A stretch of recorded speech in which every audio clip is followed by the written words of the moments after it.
Welcome back, dear students. In our previous class, we have done that how education and health facilities help to create a quality population.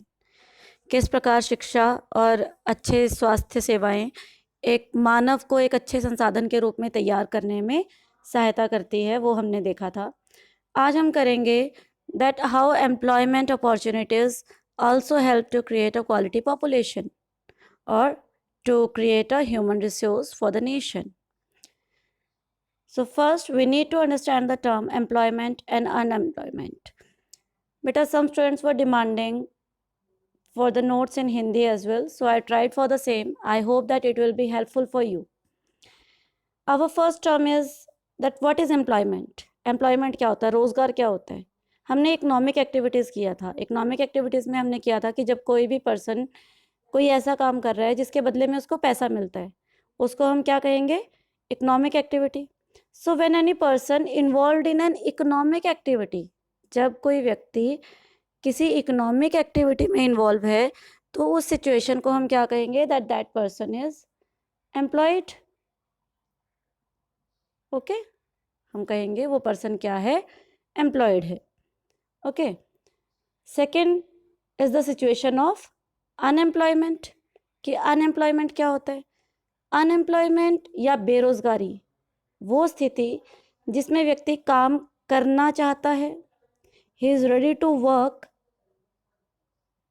Eight prevailing wages. Prevailing wages उसकी कोई शर्त नहीं है कि मुझे इतनी salary चाहिए, जितनी इनकम उसको मिलेगी उतने इनकम पर जो है वो पर्सन काम करने के लिए तैयार है, but he is still not getting the job. फिर भी जो है उसको जॉब नहीं मिल रही, उसको काम नहीं मिल रहा, वो घर बैठा है। वो कह रहा है कि मैं कोई भी काम कर लूँगा, कितनी भी मजदूरी मुझे दे दो, कितनी भी सैलरी मुझे दे दो, पर फिर भी जो है उसे जॉब नहीं मिलती। तो in such situation that person और that situation will be termed as unemployed और unemployment. Next is under employment. अब under employment is the situation between the to.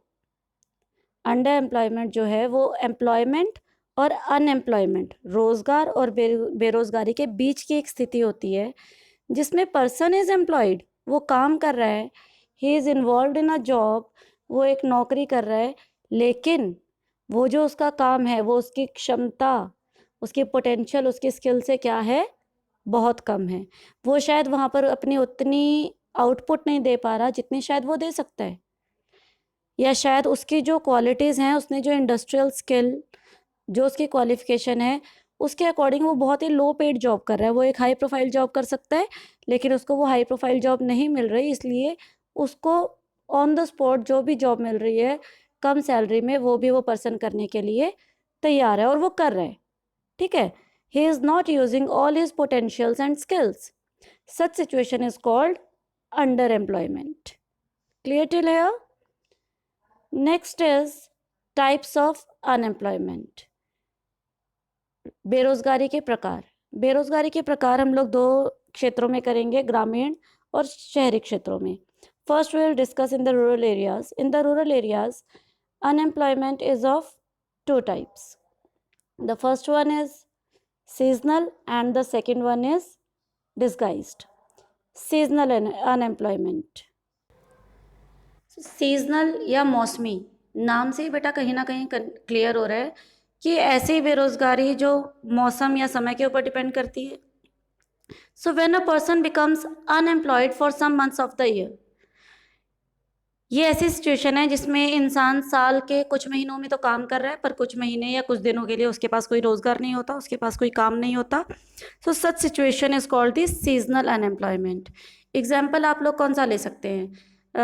Agro based industries में, जैसे शुगर केन कहाँ पर यूज़ होता है? हमारा शुगर मिल में यूज़ होता है. तो जब शुगर केन को शुगर मिल में पहुँचाया जाता है तो देखो ट्रांसपोर्टेशन का कितना काम होता है वहाँ पे. अब उसे शुगर बननी है तो शुगर मिल में वर्कर्स को काम मिल जाता है वहाँ पे. ठीक है, बट जब ये सीज़न ख़त्म हो जाता है, they will wait for the next season कि नेक्स्ट क्रॉप जब आएगी शुगर केन की तो वो काम दोबारा से शुरू होगा. तो वो बीच के कुछ महीनों के लिए वो क्या हो जाते हैं? अनएम्प्लॉयड हो जाते हैं. एग्रीकल्चर में जो लोग हैं, जो वर्कर्स हैं, जो एज अ लेबर काम कर रहे हैं, जिसका खेत है उसकी बात नहीं कर रहे हम, किसान की बात नहीं कर रहे, जो किसान श्रमिक है, ठीक है, जो वहाँ पे एक मजदूर की तरह काम कर रहा है।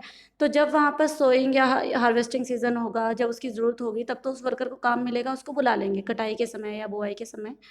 पर जैसे ही वो सीज़न ख़त्म होगा, क्या होगा, वो पर्सन फिर से बेरोज़गार हो जाएगा। मौसमी बेरोज़गारी, सिचुएशन के अकॉर्डिंग उसको काम मिलता है या उसको वो काम छोड़ना पड़ जाता है। डिस्गाइज्ड अनएम्प्लॉयमेंट, डिस्गाइज्ड जिसे हम कहते हैं हिंदी में प्रच्छन्न बेरोज़गारी, और इसको हम छिपी हुई बेरोज़गारी भी कहते हैं, ठीक है। दिस इज ऑल्सो कॉल्ड छिपी हुई बेरोज़गारी। वाई?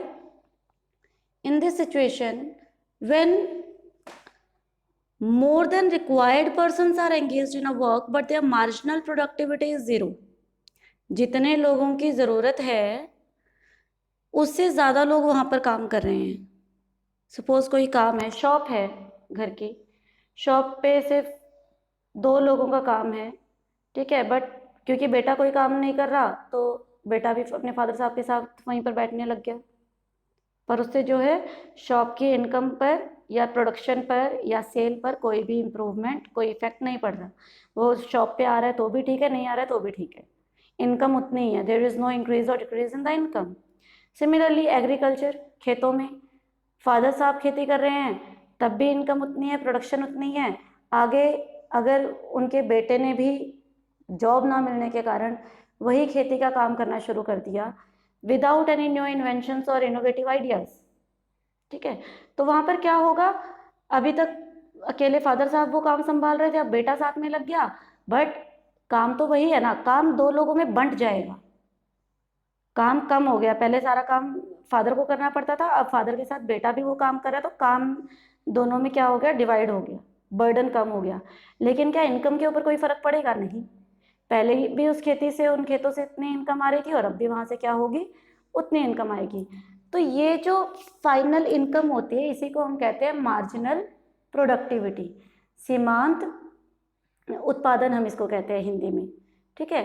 तो मार्जिनल प्रोडक्टिविटी क्या है, उनकी ज़ीरो है, यानी जो फाइनल जो इनकम आ रही है उसके ऊपर कोई फर्क नहीं पड़ रहा। अगर वो बेटा खेतों में जाके काम करेगा तो भी इनकम उतनी है, वो नहीं करेगा तो भी इनकम उतनी है, इनकम के ऊपर कोई प्रभाव नहीं पड़ रहा। सेकेंड हम लोग करेंगे अनएम्प्लॉयमेंट इन दी अर्बन एरिया, शहरी क्षेत्रों में।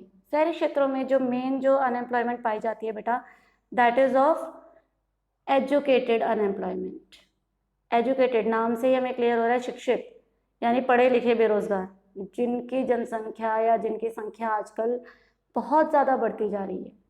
सी, it is a situation when more number of educated people are unable to get the job according to their skill और potential। अब कोई पर्सन बैठा है भी, उसने वो he is very qualified, he is highly qualified और टेक्निकली क्वालिफाइड, वो कह रहे हैं कि मैंने तो जो क्वालिफिकेशन है उसी के अकॉर्डिंग उतनी हाई प्रोफाइल जॉब करनी है, वो उसको मिल नहीं रही, वो घर पे बैठा है। तो पढ़े लिखे बेरोजगार, पढ़े लिखे हैं, शिक्षित हैं, उनके पास पोटेंशियल है, उनके पास स्किल्स है, but they are not getting the job according to their potential. और ये बेरोजगारी ज़्यादातर कहाँ पर पाई जाती है, अर्बन एरियाज में पाई जाती है। क्लियर है बेटा यहाँ तक? नेक्स्ट है हमारा सिचुएशन अंडर अनएजुकेटेड अनएम्प्लॉयमेंट। अब हम अनएजुकेटेड अनएम्प्लॉयमेंट को थोड़ा सा डिटेल में देखेंगे। द फर्स्ट वन इज, अभी सिचुएशन का कैसे हमें पता चलता है, many youth with matriculation, matriculation होती है बेटा हमारी 10th, ठीक है, many youth with matriculation, graduation and post graduation degrees are not able to find job. बहुत सारे लोग, चाहे वो 10वीं पास है, 12वीं पास है, ग्रेजुएशन की है, पोस्ट ग्रेजुएशन की है, PhD की है, whatever their qualification is, हम सिर्फ पढ़े लिखे की बात करें, चाहे वो 8वीं पास भी है वो भी पढ़े लिखे में आएगा, ठीक है।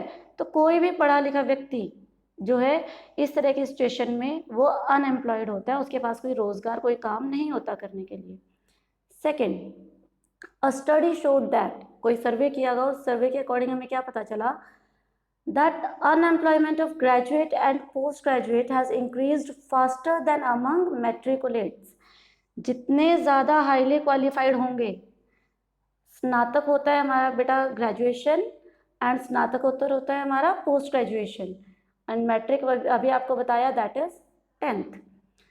तो जितने ज़्यादा हाईली क्वालिफाइड होंगे उनमें अनएम्प्लॉयमेंट हमें ज़्यादा देखने को मिलती है। कारण क्या है?